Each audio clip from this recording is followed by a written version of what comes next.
Good evening, Fernwood. It is your call center operator, Neil, and it's time for us to sit and listen to another episode of Mary Hartman, Mary Hartman. We are watching episode 247 from March 15th, 1977.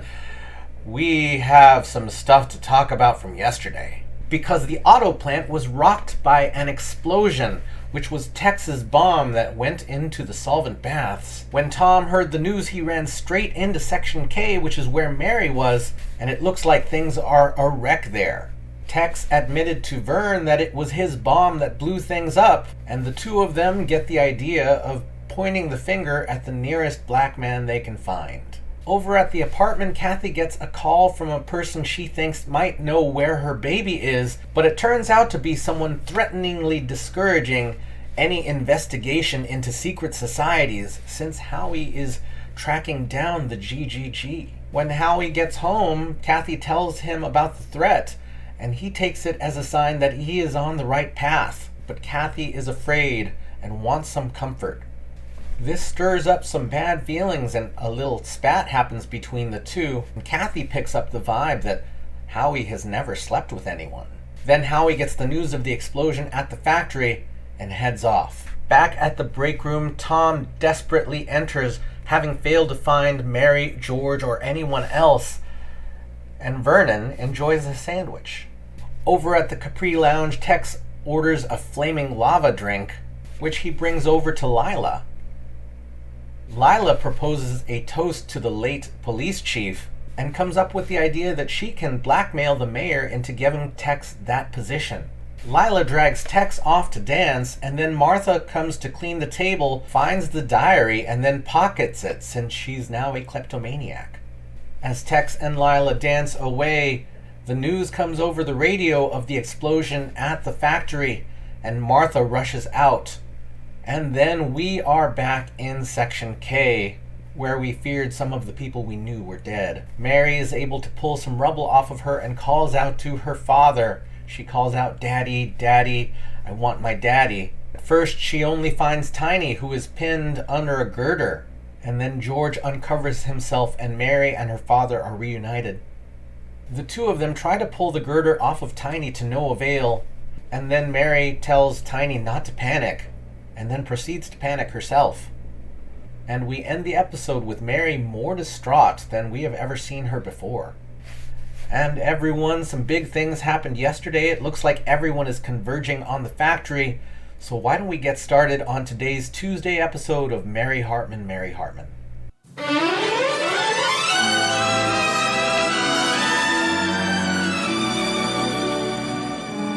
Mary Hartman! Mary Hartman!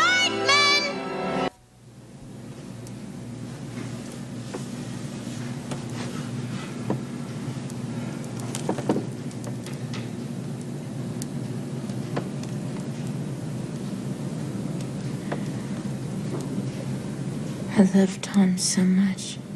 I really miss Martha. I wish I had somebody I loved.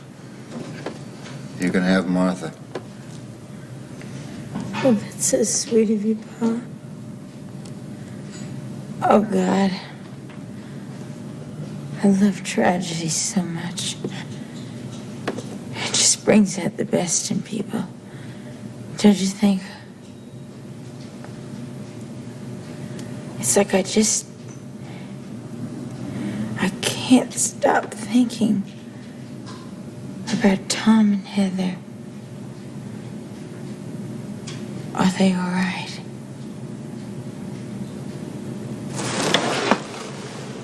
Isn't it so good of me to be thinking of them at a time like this?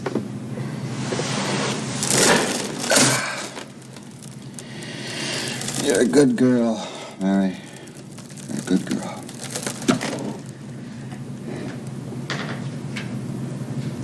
Daddy, do you think I'm too good to die? Say, from God's point of view.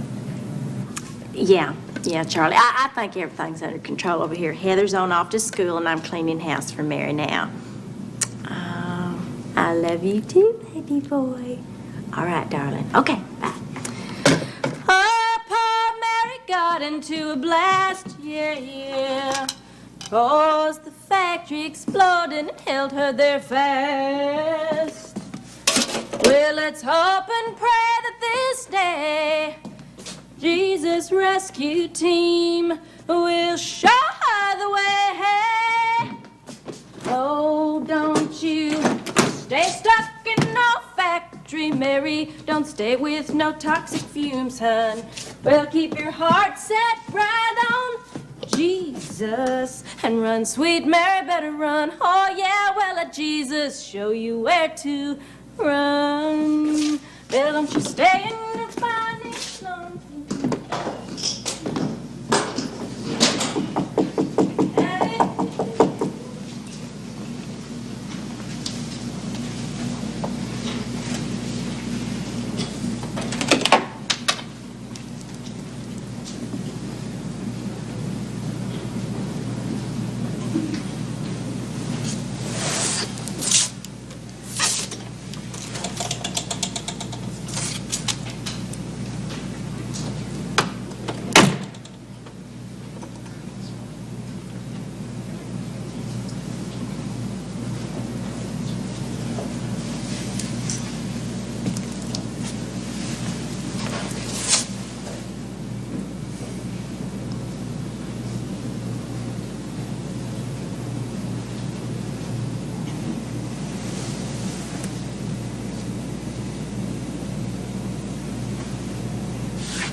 Mary.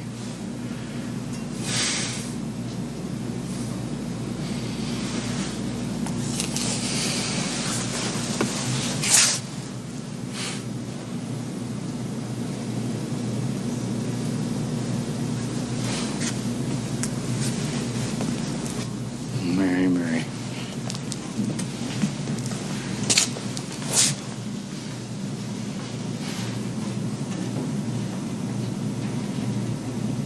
How many joyous and innocent times you just stand here in front of that there TV.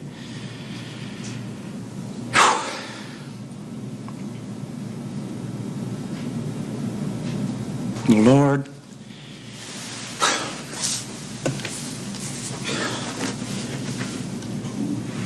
you're just gonna have to shed down some of that there mercy on me. And you gotta do something to return her Mary home safe here. Don't you stay trapped up in no factory, Merle, what in the name of lilac trees is you doing, huh? I guess you just kind of caught me there. I was sending up a little prayer there for Mary. I was asking for him to help her come home safely. And Real sweet of you, Merle. You know something? I did not know that you had such deep feelings for Mary. oh yeah, They ain't adultery type feelings, is they? no. I think it transcends any kind of filth like that. I'd say it's more of a pure nature. In fact, it's completely pure, Loretta. I just wish there was something I could do to help her. Oh, Merle. No, I'm serious, Loretta. I just feel like I'm gonna come unglued here if we come across her in that dim pile of debris over there and she's dead. I don't know what I'm gonna do. Merle, cheater. Why in the world would you even think? Honey, you know that the Lord would never let something like that happen. No. Now, you know that. Where is your faith, darling? Now, listen to me. Mary's problem is going to be solved. All of our problems is going to be solved if we keep the faith. Oh, no, You wait. know that. Oh, wait a minute. You back up a little. Are you telling me you got a problem too? What? Oh, it's just a little insignificant problem, you know, to Mary's big one. It's just a little matchmaking problem. I just, you know, trying to fix up this little thing between Mac and Leila, you know, so Lila? that Mac won't have as much time to buddy around with Charlie, you know. Mac and Lila. Mm-hmm. He had to be a real strong twosome there. You think so? Really? I do. Really? I do, yeah. Well, yeah. see, now, I thought so too. I was trying to get it together, and I tried it once at the Capri. Just did not work out. Didn't gel at all like I'd anticipated. What? You know something? What? Now, let me just see what you think about this. What if I was to have a dinner party Thursday night, and Charlie would invite Mac, and you and Wanda bring Leila? Now, what do you think of that? Could you do it? Lila? Well, all I have to do is check on that one. Schedule here is getting out of hand here lately, I'll tell you. I think it's a great idea. Don't you think it's a good idea? Let's see if you... Thursday's about perfect.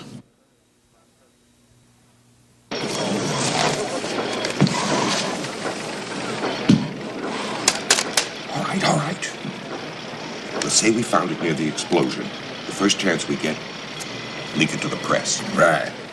Then we'll put the blame for the explosion right where we want it. God, I hope this works. It's gonna work, boss. I told you I was gonna fix everything up real fine. We're gonna be needing a new janitor around here right quick.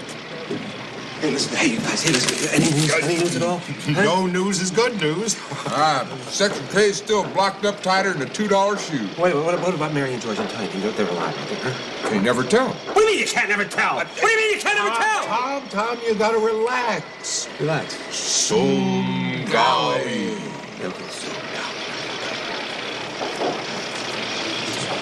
Okay, so yes, Howie Freeze, WJGL Radio.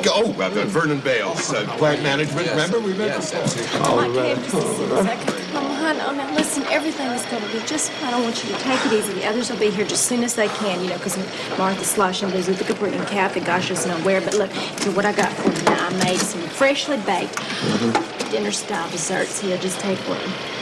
Listen, boy, I got a big item for your story. We have uncovered a major clue in this tragic event. Oh, yes, Mr. Jeter. Mr. Jeter, would you care to make a statement? Well, Howie, I may have enough strength left here to say a few words. Is this thing on? Very quiet, please. Very quiet, please. Tape is rolling. Well, folks, this is your mayor speaking here from the auto plant. I just want to tell you that we're going to do everything we can to bring them people out of there alive. And until that time, yeah, man, bring it on in here. Until that time, I'm going to be setting up official business right here in the auto plant. As usual, as usually happens in cases like this, wherever there's a disaster, that's where you're going to find my office. Now, Howie, I don't know whether you know Tom Hartman here or not, but I'm particularly upset about his situation here. Appreciate that, Mayor. I do. Mary Hartman is in that hole in there. That's his wife. Yeah. Tom? Mr. Mayor? Vernon Judd Bales. Thompson here, WKS News. Yes, I'm Vernon Bales, plant management. How you doing there? I'm the mayor. Merle Jeter's my name. How are Mr. you? Mayor, could we have a little interview here? Well, over sure we can. That's networking. Yes. Come on down here. Network? Is it network? I think it is. Hi, Loretta I'm going to do everything I can. Listen, I gotta tell you something. No, you gotta do more than that. No, we gotta get her out of here. I'm gonna get out of here today. You got to. Now, today, I want guys to start digging down there. Now, you gotta do it. You gotta. Right. Look, Mary and Coming George to you is down direct there. You from gotta- the auto plant explosion, this is Judd Thompson, live witness You news. got news. You got news. You got news about my wife. You got news. Look, I'm talking to the mayor. Yeah, and I'm talking to the mayor also. Tom, will you give me a chance here? Now, this is network, all right? Give me a chance. All right, okay, Now, man. Mary's going to be out of there in no time flat. I've talked to the governor personally. Will you trust me? Of Ohio? You heard that? The governor has been notified, and we know it. Yeah, excuse me. Mr. Jeter, do you think you could give me a little exclusive statement here? Well, Howie, I consider that in bad taste. Actually, at this stage, I consider that I pretty much belong to the world. I would say, however, that I'm going to do everything I possibly can to get them people out of that there hole, and I'll stand on that statement. Right on. Thank you, Mayor Jeter. You're a brave man. Well, Judd it is, isn't it? Judd, I've always considered myself a caring man. Yeah, Mr. And Mayor. I think, Howie, that camera happens to be on. Do you mind? This is Howie Freeze from the Fernwood auto plant, and the destruction here, the havoc is just incredible. It's indescribable.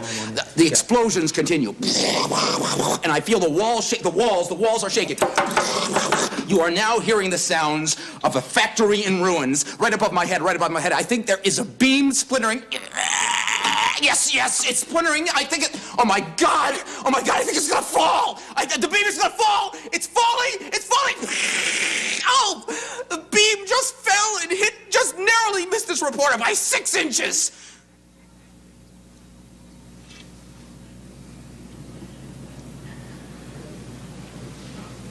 An announcement. Ladies and gentlemen, I have an announcement to make. My office has received a report that one of our employees may possibly have been involved in purposely causing this terrible tragedy. As yet, we don't know who the culprit is, but we have uncovered a major clue. A clue? This item was found near the scene of the explosion. Now, this item, I am told, is used for combing strange and exotic hairdos of a dark and foreign-complexioned nature. Wait a minute. What about my wife? Now listen, those people are trapped down there. You got to do something now. Concerned. Come on. I'm worried about them. Yes, sir. Yes, sir. Oh, well, thank you so much, Governor. Yeah, yes, sir. Thank you. Could I have your attention? Could I have your attention, everybody, here just a second here now? I just talked to the governor, person to person here. The governor said, good luck. Good luck. Good luck. Mary, did you hear that? The official word from the governor is good luck.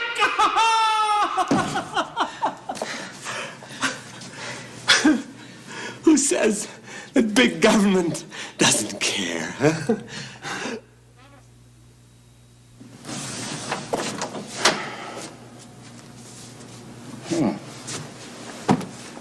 Well, gee, I'm sorry I missed your party here, Lila, but I didn't get an invitation. Oh, I don't mind, Merle. As long as Texas doesn't. Oh, that's fine with me, Lila. Get him out of here. I'll get him out of here after you appoint him chief of police. Lila, you're a very sick girl. Dear diary, today I was very sick. Tell me, Wanda, don't you think that Tex would make a wonderful chief of police?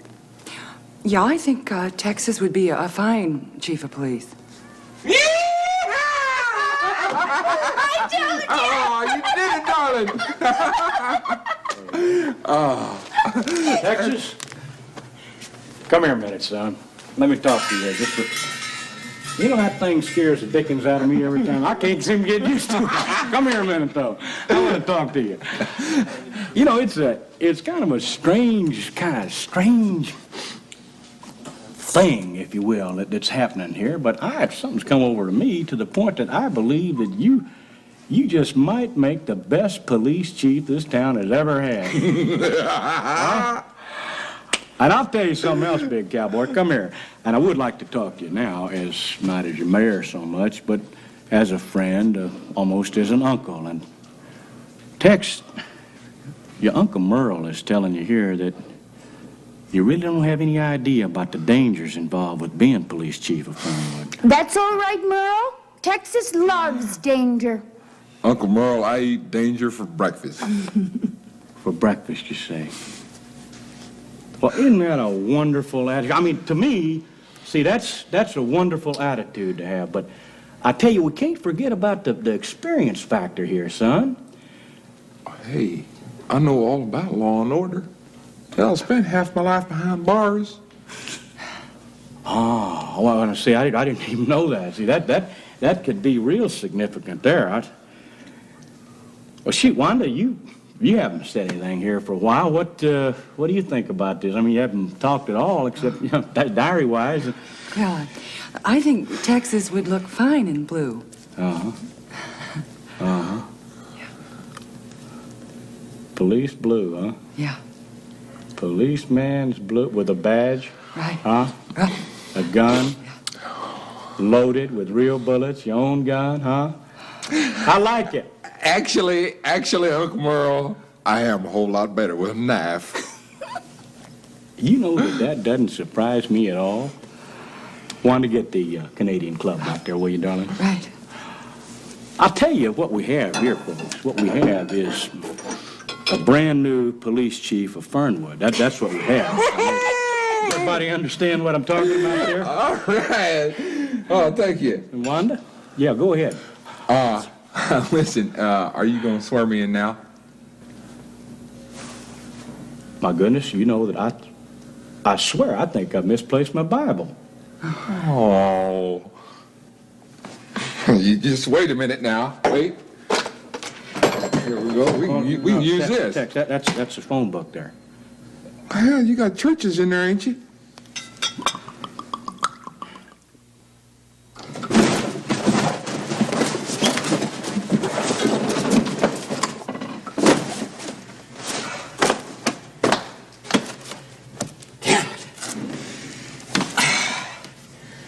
I just can't believe there's not another way out of this place. I don't mean to bring up a depressing subject, at a time like this. Especially because, we have so many other things on our minds, at least I do. And also because, we're a little tired. But, I don't know, does anyone find it strange that there are no sounds of anyone trying to dig us out or rescue us or come for us, or am I just overreacting? They're going to leave us here to die like rats in a trap. I wonder if I'll look heavier when I don't have any legs. What do you mean, because of the whole shift of balance from the viewer's point of view? Is that what you mean? I think you might. I think you might. I think that if you have no legs, you look fatter. Mary? Mary, no! I can't take any more of this.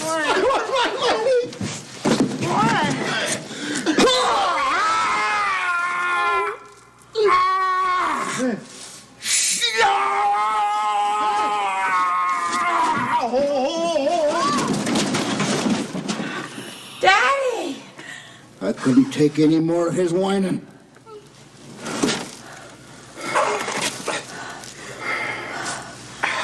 Did you see that? Did you see that? Where there is a will, there is a way. You are free now. So what? So I'm free now just to starve to death, huh? Ah, you big lump. That's so depressing. I'm gonna die now. I know I'm gonna die. We're gonna die, Daddy. We're gonna die. I know we're gonna die. No. Listen. Mary. Now listen, Mary. Listen.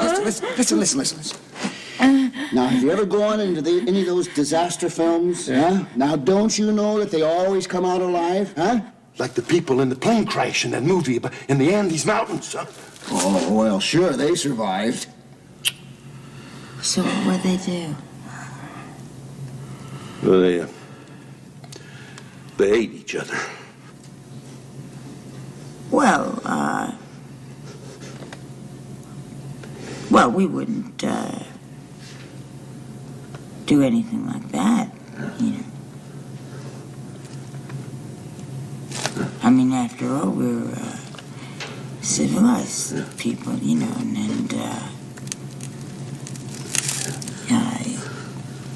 eating each other, at the very least would be very bad manners, and probably against the law in Ohio.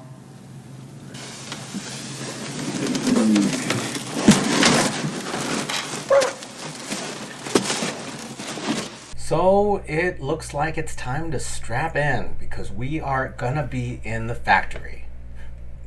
And it starts in Section K with Mary wondering about her mortality and briefly questioning whether she's a good enough person to live. Then we cut over to Loretta, who is taken to cleaning Mary's home. I feel like this scene and the next were out of order in a way in time, but also it might have fit better based on the length of the scene, so I guess that's how it works. But Loretta is cleaning up the Hartman home because no one's there, and she has hope. And while Loretta is out, Merle comes in, and he is really as down as I've seen him. He is praying for the Lord to keep Mary alive because he doesn't know what he would do without her. And then Loretta shows up and maybe didn't realize how Merle felt about Mary. And Loretta introduces the idea of setting Lila up with Mac. And then we see some chaos at the break room as Tex has found an item that will implicate the black janitor in the attack. And things get chaotic as Howie shows up to try to get his exclusive, and then the TV news shows up and pushes Howie out of the way, essentially. And the mayor's doing what he can. He's putting his office in the break room to make sure that he is as close to the business as possible. And Howie has a freak out and starts imagining or portraying an imaginary version of what is happening at the factory. Of course, maybe that's just a little bit of comic relief because no one takes it too seriously. And then Merle gets his phone call through to the governor, who says good luck.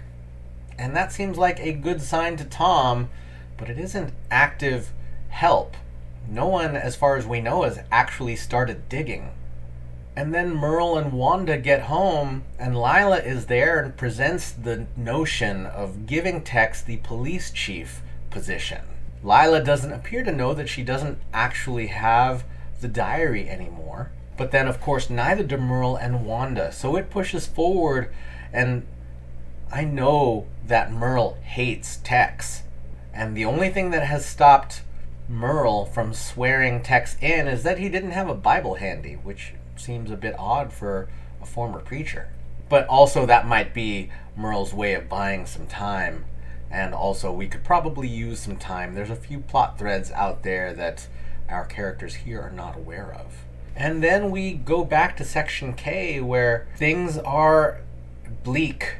Tiny wonders what would happen if he lost his leg, and that causes a bit of a trigger meltdown, which then spurs George to a feat of superhuman strength. So Tiny is free now, and the question now is, will someone come to save them, or will they starve to death? So I expect that we are going to be dealing with the storyline for the next week or so. I don't know how anyone's going to deal with it, because in this case, Mary, who's usually really good at hiding her emotions, is completely flipping out. And I wonder what that is going to mean for Mary, how this is going to work as far as them getting rescued, and what that's going to mean when she gets out. So everyone, this is us sifting through the wreckage of another week of Mary Hartman, Mary Hartman. Thank you so much for watching with me. Thank you for leaving your thoughts, feelings, impressions down in the comments. Thank you for sitting and listening, and we will see you tomorrow night in Fernwood.